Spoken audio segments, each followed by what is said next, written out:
Isang magandang araw mga kapartners. So ngayong araw ay may panibagong topic at pag-uusapan na naman tayo mga kapartners na nanggaling sa isang kapartners natin ang magiging topic natin ngayon. Okay, by the way, unahan ko na po, maraming salamat sa ating mga solid subscriber dyan, sa ating solid kapartners na patuloy na sumusubaybay sa ating mga video content, no?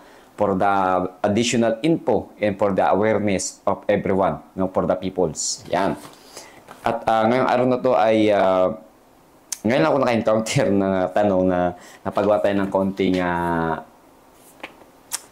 kaunting script, no? At syempre kailangan natin dito maging malinaw, no, yung ating isasagot para syempre may paliwanag natin ng kaunti at mabigyan ng kaunting kaliwanagan dito sa tanong natin isang kapartners. Okay, so bago ang lahat, ipapasok ko muna ang ating intro. Let's go!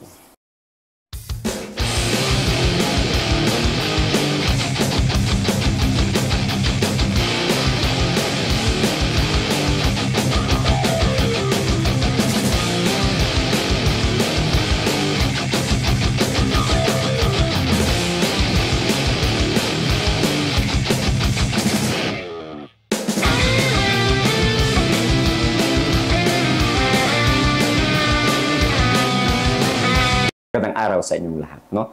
At syempre binabati ko yung ating mga NCR boys at maraming salamat sa inyong pagtulong, no?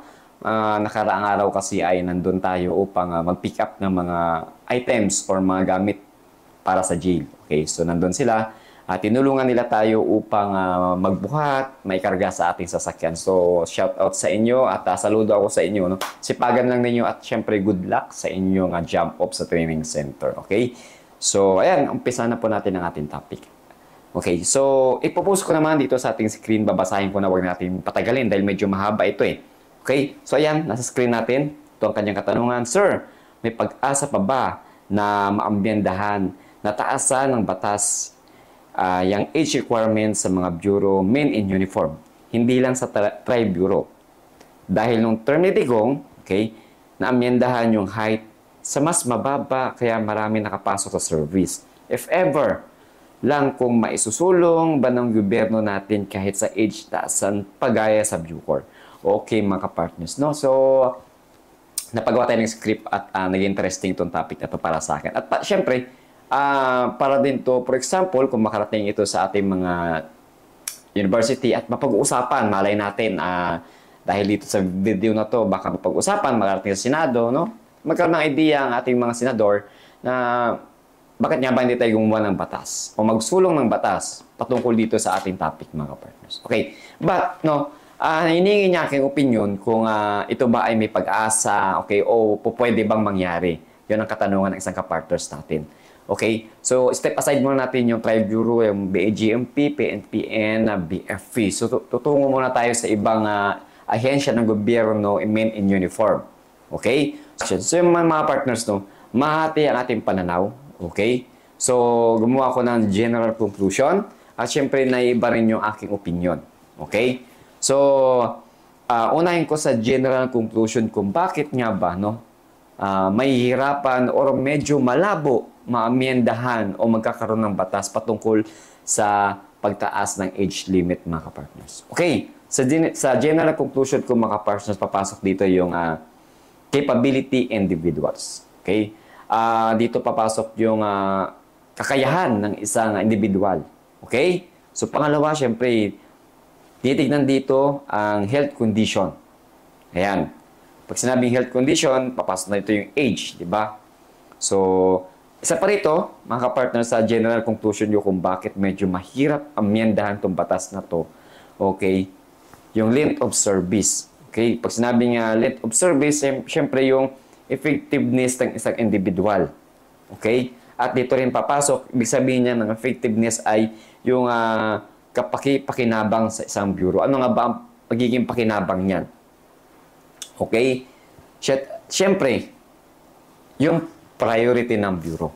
Ano nga ba ang priority ng bureau, mga partners? Ayan, yan yung ating general conclusion kung bakit malabo or hindi maisagawa o hindi mangyayari na magkakaroon ng batas o merong sa isang government employee, no? Sa Senado magsusulong ng ganitong batas. Okay?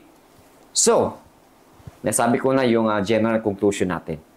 Which is, dadako po tayo sa ating opinion, sa aking opinion mga pare, sa aking pananaw at syempre sa aking experience, no, patungkol dito sa tanong ng isang kapartners natin kung pwede nga ba o maaari nga bang may maisulong na batas, no, para mataasan ng age limit. Okay? Para sa akin mga partners, no, based sa aking opinion ko lamang ito mga partners, no, na for me ay malabo, no, malabo mangyari na maamyendahan o magkaroon ng batas patungkol dito. Alam niyo kung bakit? Okay, step aside natin mga partners ang Tri-Bureau, which is PNP, BGMP, and VFP. Okay? And syempre, step aside natin yung Bucor. Kasi example niya rito, ang Bucor is 40 years old. Pwede pang mag-apply sa Bucor. Okay? So mga partners, no, dadako tayo dito sa Armed Forces of the Philippines. This is one of the example dito sa tanong ng isang kapartners natin. Kung bakit, no, medyo malabo mamyendahan ang isusulong na batas na taasan ng age limit. So, titignan natin dito, okay, ang AFP, ano nga ba ang kanilang priority? Yan. Diba? Ano nga ba ang magiging trabaho ng isang Armed Forces officer? Okay? So, dito mga partners, titignan lang natin, no? I-analyze natin mga partners kung bakit malabo taasan ng age ng isang individual. Unang-una mga partners, no, babalikan natin yung yung conclusion natin dito sa general conclusion natin mga partners, no. Capability ng isang individual. Diba? Pagpasok mo sa AFP, no, hindi yan tulad ng mga private company na office ka lang, no, maaring kung yun ang designation mo, yun lang ang magiging trabaho mo. Kung ano yung position na in-applyan mo, yun lang maaari mong trabahuin. O yun lang magiging function mo. Okay? Dito, no? In general, sa men in uniform, sa serbisyo, kabaliktaran po ito. Hindi lang iisa ang function mo as a uniform personnel. Okay? So, kung kapasidad mo bilang may edad ka na pumasok sa serbisyo, limited na lang yung kapasidad mo. Okay? Hindi tulad nung ikaw ay bata-bata pa mga kapartners, no? So, syempre, isa pa rito, yung health condition, papasok na rito. Sa health condition, alam naman natin na huwag natin itanggi kay mga partners na tayo ay tumatanda na.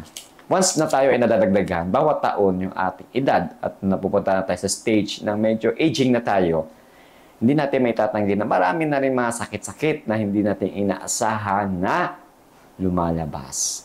Isa yan sa mga tinitignan natin kung bakit medyo malabo, maamyendahan o may magsulong, nataasan pa yung age, no? At syempre, no, yung length of service, yan.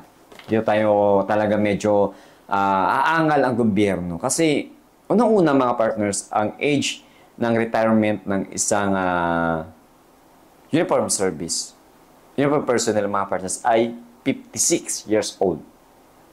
No. 56. So, palagay natin, for example, ang edad mo mga kapars pumasok sa serbisyo is 38, 39, or 40, mga ganon, no? Ilang years ka nang sa serbisyo, palagay natin, 15 or 15 years, no? 15 years in the service. So, titingnan dito ng gobyerno, okay, sa length of service mo mga partners, kung effective ka ba bilang isang men in uniform.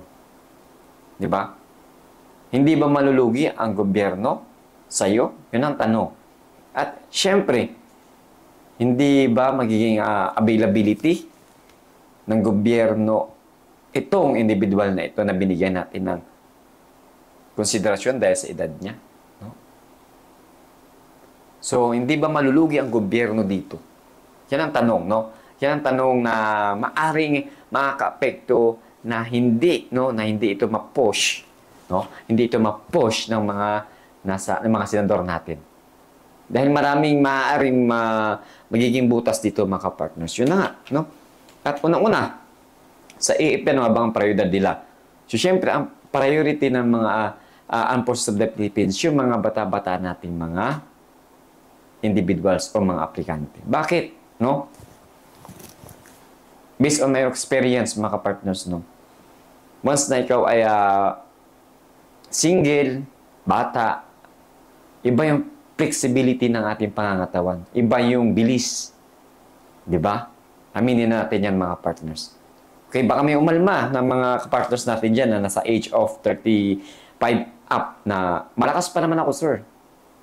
Di ba? Ito, one of the example, mga partners. Yes, for example lang, ha? Naipasa natin ang training at the age of 38 or 39. Okay? But, mga partners, so in the real Makoy, dyan makikita yung katatagan ng ating physical na pangangatawan, yung health condition natin. Di ba? Ang training is 6 months. Yes, kaya natin. Kaya natin ipasa ang 6 months na yun. But in the real Makoy, wala po yung duration ang day. Okay? Walang duration ang month. Pag na-assign ka sa bundok, ilang taon. So kung ikaw ay may edad at medyo may nararamdaman na, doon na tayo magkakatalo.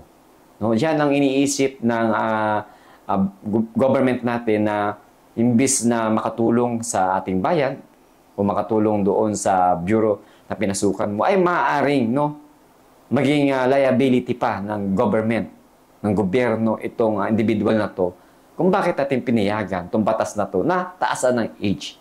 No? Alam naman natin, mga partners, sabi ko nga kanina, nagkakaedad. Iba na ang ating galawan pag nagkakaedad tayo. Okay? So, yun nga. Baka meron dito, mga partners, na mga kapartners natin na overage na mag-react na hindi lahat ng overage ay marami ng nararamdaman at hindi na flexible ang pangangatawan. Ang sagot po siya, yes, hindi po. Pero, kung i-rate natin 1 to 10, diba?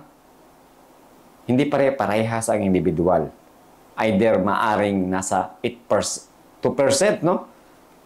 Sa 10%, mga 2%, or 1% lang po dyan yung talagang may disiplina sa kanilang health condition. The rest, di ba? At isa pa rito, mga partners, syempre, no? Sabi ko nga kanina, ang first priority pa rin ng ating AFP is yung mga maliliksi, no? At papasok dito yung mga single. Ayan. Wala pang mga sariling pamilya. Ano nyo kung bakit? Yun ang kanilang qualification. Kasi once na magkaroon ka na ng sarili mong pamilya, mga kapartners, maliban sa iyong mga magulang, kapatid, sariling pamilya, asawa at anak, yan. Mahati ang iyong atensyon. Mahati ang iyong focus. Di ba? Yan ang iniiwasan ng AFP. Okay? So, sa mga kapanood nito, naway maintindihan ninyo kung bakit hindi ako against, no? Hindi ako against. Pinapaliwanag natin dito yung grounds kung bakit hindi ito ma-implement sa other bureau. Okay? Itong age limit na ito nataasan. Dahil ito yung mga dahilan. No? Na talagang in the future or makikita natin, no? Ay may points din na maaari hindi ito, no? May points na 100% na malabong mangyari na taasan pa ang age limit dahil sa mga grounds na ito. So, yung mga partners, no, ginawa natin example, itong AFP dahil yun na nga, kapag meron ka ng sariling pamilya, mahati yung focus. Ayan. So, dito, ginawa nilang singles kasi based sa aking experience, mga partners, nung ako'y pumasok sa serbisyo dito sa BGMP, ako'y binata pa, wala pa naman akong anak, wala pa akong asawa. Dito ko nakikita yung sinasabi ko na focus. So, pag wala kang sariling pamilya, wala kang asawa at anak, okay lang kahit saan ka ma-assign. Ayan. Wala kang iniisip. Magulang mo, mga kapatid mo, pwede ka magpadala. Ayan. Wala kang iniisip na anak na maaaring may sakit. Wala kang iniisip na asawa, kung kamusta siya, kamusta sila. Yan. Yan yung based sa akin experience mga partner. At malaking tulong yun, no? At ito na pinagkaiba nung nagkaroon ako ng asawa at anak, no? Na nahati na yung attention ko.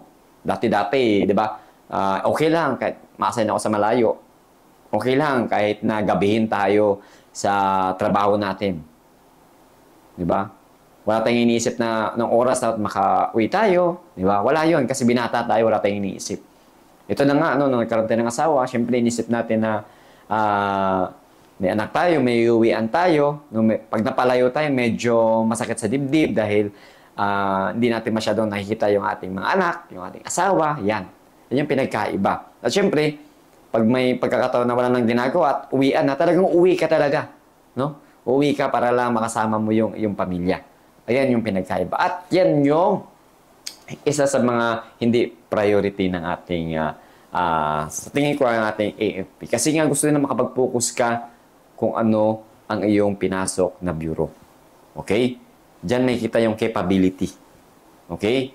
O, for example, yan na, may pamilya ka, tapos may edad ka na, tapos, no, hindi natin masasabi na meron tayong nararamdaman. At kapag ka lumala yung nararamdaman natin sa the age of 38, 39, no, magiging liability ka pa ng gobyerno.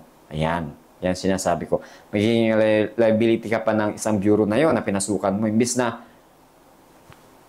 makatulong ka sa bureau yun, mukhang dumagdag ka pa. No? Siyempre, isa pa rito iniisip, siyempre yung budget. Ayan. No. So, dito, di ba sa Bucor, may namagat akong batas na RA na hanggang 40 years old ang kanilang age, di ba, na tinatanggap. But, meron kayong agreement na pipirmahan na sinasabi doon na hindi fully, no, ang matatanggap ninyong benepisyo sa inyong pag-retire. Kundi mga kalahati lang. Yan, di ba? So, masakit naman yun para sa isang nagserbisyo sa bayan. Di ba? Na kalahati lang yung matatanggap niya. Okay? At ito ba? Kung pag-compare na lang natin mga partners to sa Bucor at ang trabaho ng AFP, Armed Forces of the Philippines. Okay? Titingnan natin na ang layo, no? Bawat bureaus, no, bawat designation, bawat position ay magkakaibang function, magkakaibang trabaho. So hindi natin pwede sabihin na bakit ang Bucor 40 years old? Bakit ang AFP mas bata doon? Tingnan natin yung trabaho. Okay? Okay? So, sa AFP, no? Saan niya ba ma-assign after ng yung take-out? After ng yung pag-graduate sa training center? Di ba? Hindi naman sa isang jail. Hindi ka naman pupunta doon. Kundi doon ka sa terrain. Okay? So, doon kailangan ng physical, no? Magandang flexibility ng physical, walang sakit. Yan. Para malinaw. Unlike sa dito, no? Sa Bucor, hindi naman hindi naman siya totally operation yung kanilang magiging trabaho. Ayan. So, wag natin pag-compare, mga ka-partners, yung bawat trabaho dahil bawat bureaus ay may iba-ibang function yan. Tulad sa amin dito, hindi naman porket BGMP at ang Bucor ay may same. Meron pa rin pinagkaiba. Okay?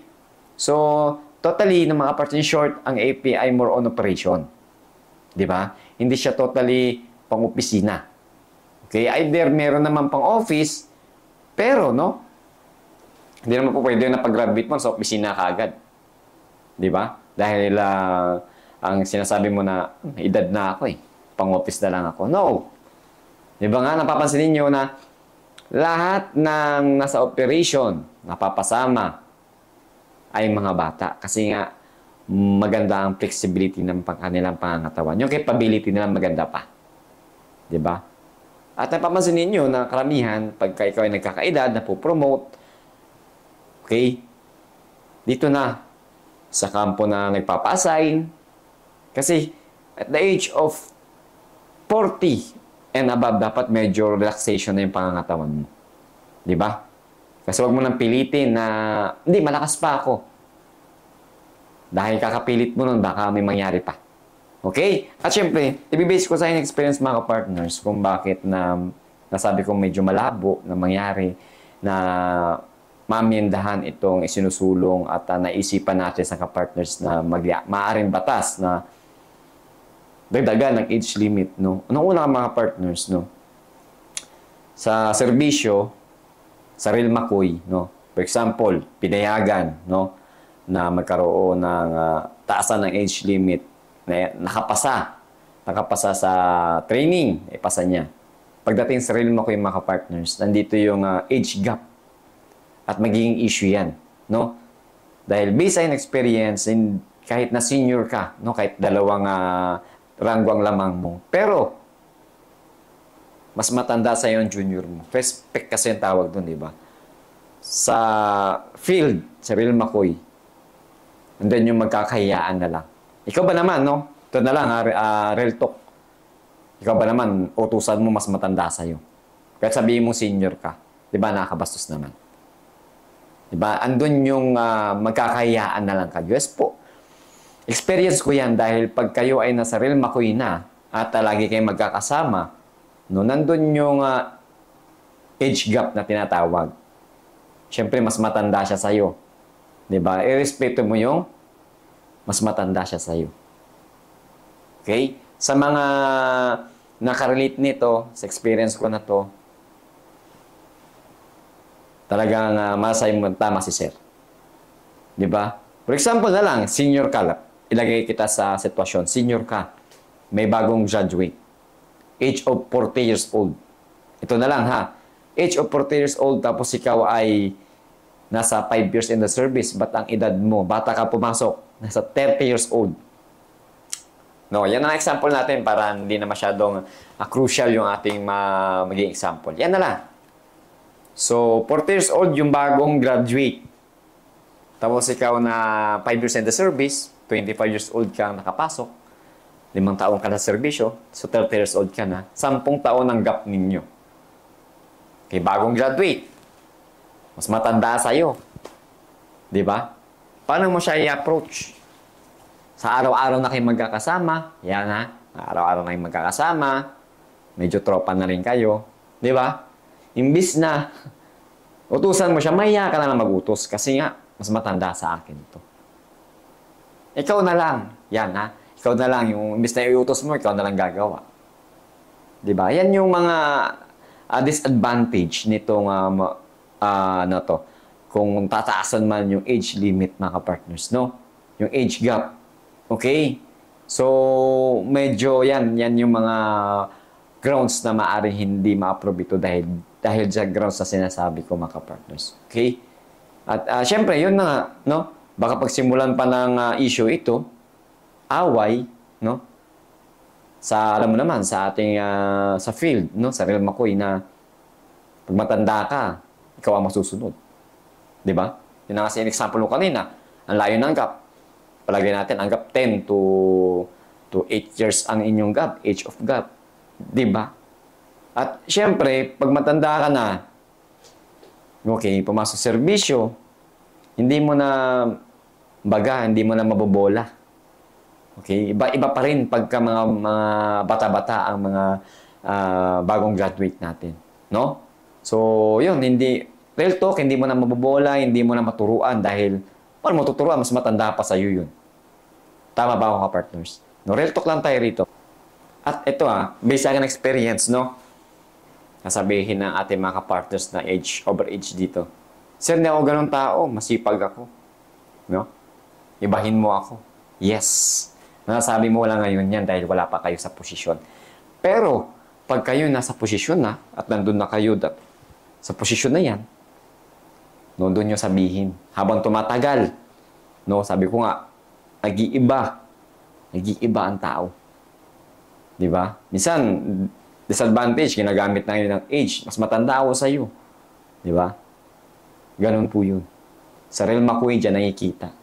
Kaya huwag natin sabihin, yung dahilan natin, na sir, hindi ako ganun. Pero based sa akin experience, medyo may disadvantage yun para doon sa mga batang senior. Yan. At in Real McCoy, dito na nagsimula yung mga personalan, dyan nagkakasilipan ng mga issues. Mga partners na medyo kakalungkot man yung opinion ko na hindi tayo pabor, no? So, medyo hindi tayo okay doon sa isusulong yung pagtaas ng age. Sabi ko nga, ito yung mga ano natin, grounds, no, na maaari hindi ma-approve at malabong mapag-uusapan. Dahil unang-una mga partners sa Tri-Bureau, meron na po tayong age requirements, no? So dito pasok yung dito sa sa RA na 9263, ang professionalism natin, no? Na syempre binigyan din ng opportunity yung mga pasok sa 11 RA 1154 no? 11549 yung mga indigenous people. Okay? At yun na nga, may mga age limit na dinagdagan from 30 up to 35 years old na. Okay? With the age waiver. So, medyo malabo na itong isulong, mga partners. At doon sa sinasabi ng partners natin, sa other branch of government, in uniform, talagang malabo tulad ng AFP dahil hindi basta-basta ang magiging function mo doon, no? Doon talaga kailangan doon ng maliksing pangangatawan, malakas, no? At yun na nga, sabi nga, pag tumatanda na, syempre, nagpapa-assign na lang sa kampo. Ayan. Totoo yan. Kahit dito sa ating bureau, ako man, nagkakaedad, dati, lahat ng designation gusto kong pasukin. Yan. And katagalan, no? Syempre, yung katawan natin, nag-iiba din, no? Nag-iiba rin ng kondisyon. So, yun. Medyo lumalayo na tayo dun sa mga kinagawian natin na kaya ko to. Kaya ko yan. Tara. Yan. So, yun. Medyo nababawasan yun dahil nga signs of aging na rin tayo. Nagkakaedad. Ako ay nasa 32, magti-33 na. 33 years old na mga kapartner. Siyempre, yan sabi ko nga, sa real makoy nakikita at mararanasan mo yung age gap na sinasabi. No? At magiging issue yan. Dahil nga, sa experience ko nga, inuulit ko, pangit. No? So, mga partners, hanggang dito na lang po muna tayo mga partners. At naway, medyo nabigyan natin ng konting kalinawan, no? Yung usapin regarding dito sa isang komento ng ating isang kapartners na kung maaari nga ba, no? So, kung hindi malinaw, please feel free to comment below. Okay? At magbigay din po kayo ng opinion. Okay? Mag-comment kayo kung anong opinion ninyo, kung approve ba or hindi yung aking naging conclusion at naging opinion. No? Mga partners, no? Maisingit ko lang din bago ko tapos yung video na to. Itong video natin mga partners, itong topic natin ngayon mga partners ay merong advantage and disadvantages sa both parties. Kaya ang bureau at ang ating mga individual o mga aspirant applicant, no? Ang advantage nito, okay, makakatulong syempre, no? Makakatulong sa ating mga aspirant applicant na overage. Okay? Yung panukalang ito nung suggestion ng ating isang kapartners, no? Na taasan, siyempre, ang benefits nito sa ating mga aspirant applicant ay makapasok sa serbisyo. Okay? Ang disadvantage naman sa kanila, kung maaari, baka maaari din i-apply dito yung agreement, no, ng Bucor na hindi buo ang makukuha ninyong benefits pag kayo nag-retire. Okay? Yan ang disadvantage dito sa mga aspirant applicant natin. At syempre, ang advantage naman nito sa ating mga sa bureaus ay syempre lalong madadagdagan at maraming mag-apply, no, na karapat-dapat na mga overage natin na may mga talento. Ang disadvantage naman nito, yun nga, length of service, syempre yung capability kung saan sila po pwede dahil may edad na, yan yung mga disadvantages. At syempre baka maging liability pa ng bureau na pinasukan ninyo dahil at the middle of the kalagitnaan ng training or kalagitnaan ng serbisyo ay nangyari sa iyo, no, may sakit na maaaring makapekto sa iyong duties and responsibilities. Okay, mga partners. So, yun, no, dito ko muna po tatapusin yung ating video at baka may mag-comment na isang kapartners natin na magiging part 2 ng ating video na ito, magiging continue. So, sa mga gusto makisali dito sa topic na to, feel free to comment below at gagawa natin ng video. Maganda to, rebuttal, syempre, di ba? Para, for example lang, maging viral to, at makarating ito sa ating mga sa gobyerno at merong isang senador na magsulong nito, malay natin, di ba? At may panalo at may gusto ito sa Senado, di ba? Naging dahilan pa tayo ng inyong tagumpay, di ba mga partners? So, yun, no? Hanggang dito na lang. At lagi ko sinasabi mga partners na bilang isang aplikante, be confident sa lahat ng bagay. Magtiwala sa iyong sariling kakayahan. I-showcase mo yan, okay? Huwag mo itago. And syempre, magtiwala sa itaas. Always pray. Okay? At maging mabuting tao sa kapwa. Dahil baka yung kapwa na yung kapartners ay makatulong in the future. Okay? At yun, no? Maraming salamat sa lahat. Okay? At always ingat kayong lahat sa kung saan man kayo. Okay? At lagi ko sinasabi, saludo.